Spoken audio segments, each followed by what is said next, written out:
Bienvenidos, soy Moisés Naim desde Washington. Encantado de estar de nuevo con ustedes, como siempre. Hoy tengo un programa especial para ustedes y tengo un invitado excepcional.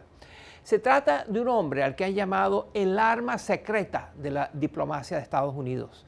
Lo ha llamado el tesoro de esa diplomacia.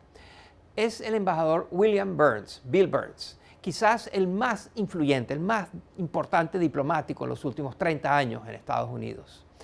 Bill Burns ha sido uno de los principales arquitectos de la política exterior de Estados Unidos en los últimos 20, 30 años. Ha jugado un papel fundamental en definir las relaciones de su país con el Medio Oriente y con Rusia, por ejemplo.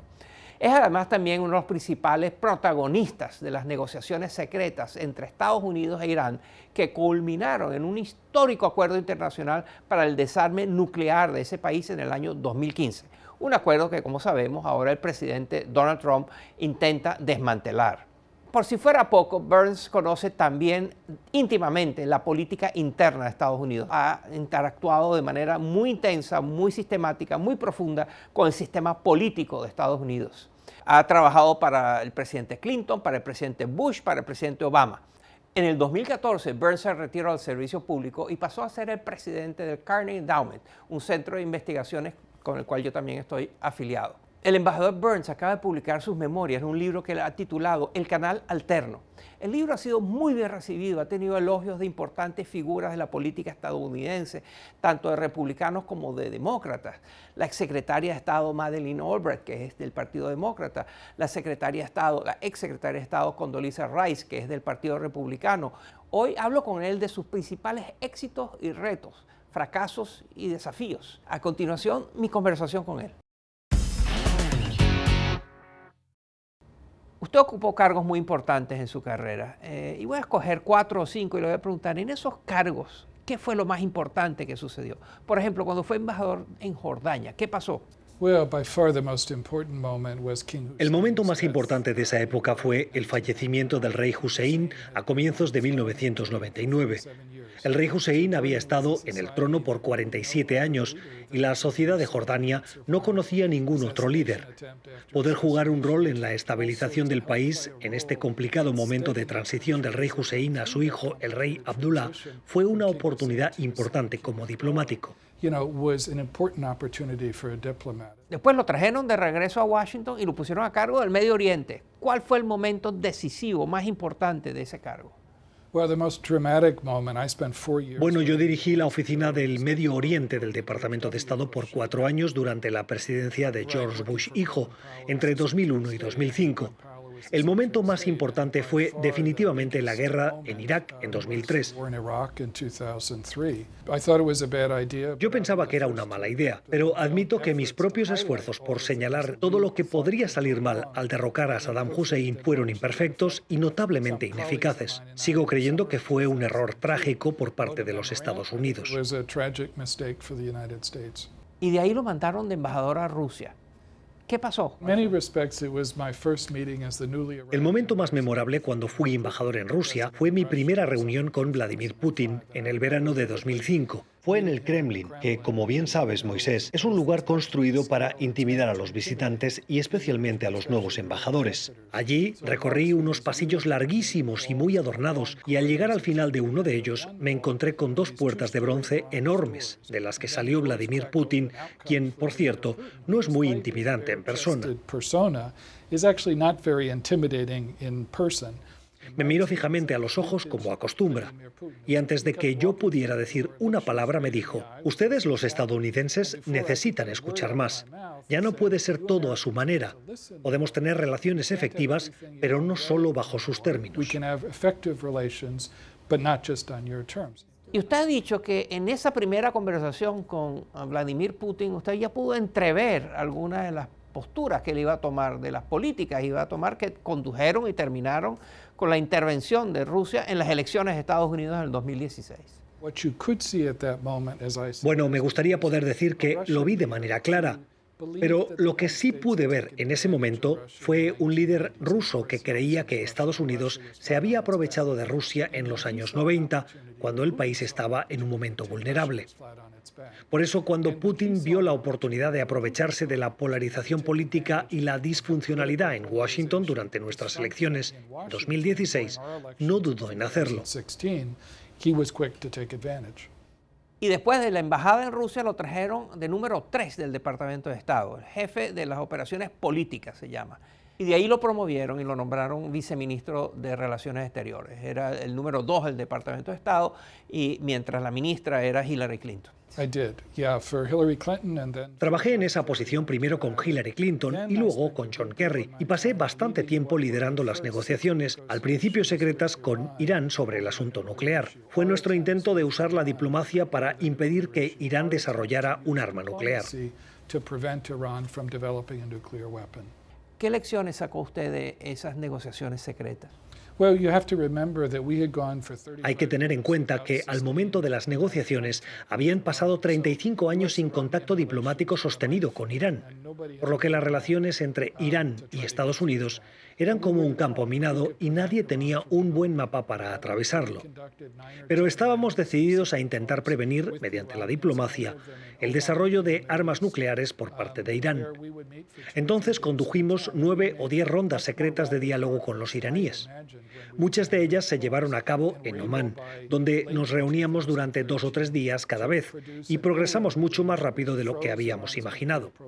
Hacia finales de 2013 llegamos a un acuerdo inicial que congeló el programa nuclear de Irán a cambio de un levantamiento moderado de sanciones. Así, preservamos el poder de seguir usando las sanciones en las negociaciones que siguieron. El presidente Trump ha dicho que ese acuerdo es un desastre, que lo que usted logró negociar no sirve y es contraproducente. Y lo está tratando de echar para atrás. ¿Cómo se siente usted al respecto? Creo que abandonar el acuerdo fue un gravísimo error de los Estados Unidos por varios motivos. Me parece que el objetivo de Trump no es generar un mejor pacto con Irán, sino más bien lograr que el régimen ceda el poder o implosione. Creo que este objetivo incrementa los peligros de colisión entre ambos países. Además, nos distancia aún más de nuestros aliados europeos, quienes quieren mantener el pacto. Y a largo plazo, creo que esta estrategia debilitará la utilidad de las sanciones como un instrumento diplomático. Así que me preocupa bastante que la decisión de abandonar el acuerdo nuclear socave los intereses de Estados Unidos en lugar de avanzarlos.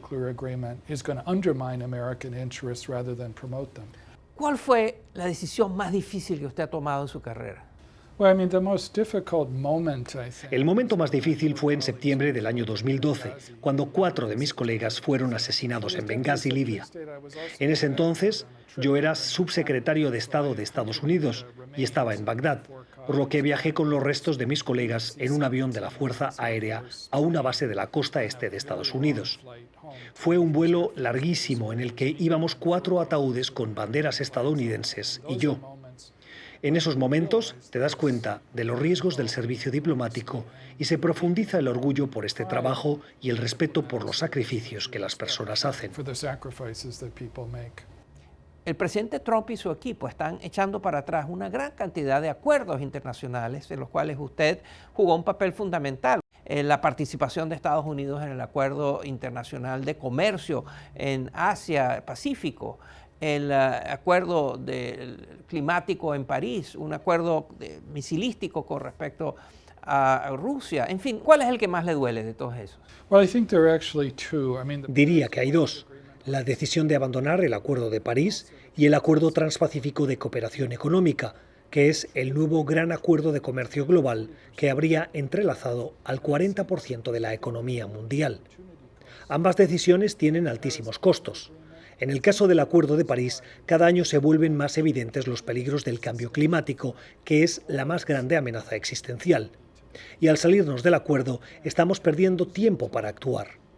Por otro lado, China está aprovechando nuestra salida del Acuerdo Transpacífico, pues no van a quedarse de brazos cruzados mientras Estados Unidos renuncia a su responsabilidad. Este trato habría sido una oportunidad para que, junto con nuestros aliados, creáramos las circunstancias para influenciar las decisiones de China sobre su futuro económico. Those kind of choices that China makes, and that's what that trade agreement would have done. El presidente Trump ha sido muy crítico de la política del presidente Obama y usted con respecto a Venezuela. Cuéntenos, ¿cómo ve la política de Trump y cómo ve la que ustedes llevaron a cabo en la administración de Obama? Yo creo que la manera en que la administración de Donald Trump está abordando la crisis de Venezuela va en la dirección correcta. Y me refiero a tratar de producir un cambio que los venezolanos apoyen en contra de un régimen profundamente corrupto como el de Maduro. Sus tácticas para trabajar con nuestros aliados en este hemisferio y en Europa han sido sensatas y se ha hecho buen uso de la presión política y económica. De modo que mientras el gobierno de Trump no caiga en la tentación de intervenir por la vía militar, la diplomacia en Venezuela va por buen camino. Hay dos cuestiones que creo que no tienen sentido. La primera es la decisión de básicamente revertir el trabajo del presidente Obama con respecto a Cuba. De cierto modo, le estamos haciendo un favor al régimen en La Habana al reimponer sanciones. En segundo lugar, creo que es muy importante pensar en el futuro y en qué va a pasar cuando caiga el régimen de Maduro. En los últimos 20 años hemos aprendido por las malas que hay que pensar de antemano en la necesidad del orden y de la estabilidad económica después de que caiga un régimen. También creo que es importante no subestimar el poder que preservan los militares en Venezuela. Los estadounidenses solemos ser impacientes y a veces suponemos que otros regímenes caerán rápido, pero este no es necesariamente el caso. Usted ha trabajado con 5 presidentes de los Estados Unidos. Si de esos 5 usted tuviera que escoger uno para pasar una tarde conversando, tomándose una cerveza, ¿a cuál escogería? Sabes, el presidente con quien trabajé más cercanamente fue Barack Obama, así que me hubiese gustado pasar más tiempo con él. Es algo que aún hoy disfruto. Admiro su intelecto y su disciplina. También su integridad, una cualidad que parece inexistente en la actual Casa Blanca. Usted ha conocido un gran número de líderes mundiales. ¿Cuáles son los 3 que más impresión le han dejado? Bueno, una gran impresión no necesariamente quiere decir una impresión positiva. Ya he hablado, por ejemplo, del presidente Putin. Muammar Gaddafi es alguien con quien trabajé durante otras negociaciones secretas para persuadir a los libios después del ataque a las Torres Gemelas de que abandonaran tanto sus armas nucleares como el negocio del terrorismo. Él fue por mucho el líder extranjero más peculiar con quien me topé. Tenía un hábito desconcertante. Cuando estábamos reunidos, Gaddafi se detenía en la mitad de la conversación y miraba al techo por 3 o 4 minutos para pensar. Dado que soy un diplomático entrenado para conseguir que la conversación fluya, esto fue un poco difícil al principio. Por suerte, él se vestía muy llamativamente. En una ocasión, recuerdo que nos reunimos cerca de las 2 de la mañana y él tenía puesta una pijama con fotos de dictadores africanos muertos. Cuando miraba al techo, aproveché los minutos para intentar identificarlos y hacia el final tuve bastante éxito. Y diría que un tercero es el rey Hussein de Jordania, cuya decencia y habilidad de liderazgo siempre me impresionó mucho.